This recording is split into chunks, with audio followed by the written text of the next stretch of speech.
संसद का मॉनसून सत्र चल रहा है, जिसमें मोदी सरकार मुश्किलों में दिख रही है। इस बीच एआईएमआईएम अध्यक्ष असदुद्दीन ओवैसी ने देश में मुसलमानों की स्थिति को लेकर प्रधानमंत्री नरेंद्र मोदी पर गंभीर आरोप लगाए हैं।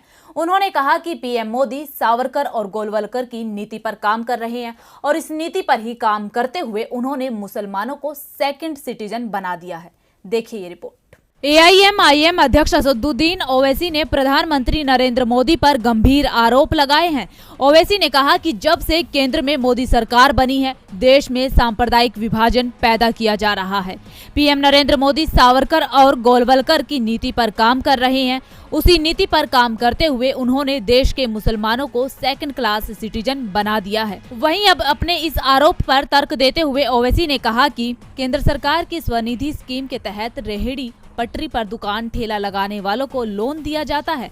आरटीआई जवाब में जानकारी मिली है कि 32 लाख लोगों में से सिर्फ 331 अल्पसंख्यकों को लोन दिया गया है, जबकि एनएसओ के डेटा के मुताबिक मुसलमान शहरी क्षेत्रों में 50% सेल्फ एम्प्लॉयमेंट सेक्टर में है और हिंदू भाई 33% ही सेल्फ एम्प्लॉयमेंट सेक्टर में है। अगर 50% शहरी क्षेत्रों में मुसलमानों की सेल्फ एम्प्लॉयमेंट में हिस्सेदारी है तो केवल 331 को ही लोन क्यों दिया गया।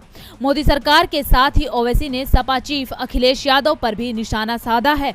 ओवैसी ने कहा कि अखिलेश मुझे गाली देते थे, अब आपस में ही लड़ रहे हैं। मैं पहले ही कह रहा था कि ये लोग बीजेपी को नहीं हरा पाएंगे।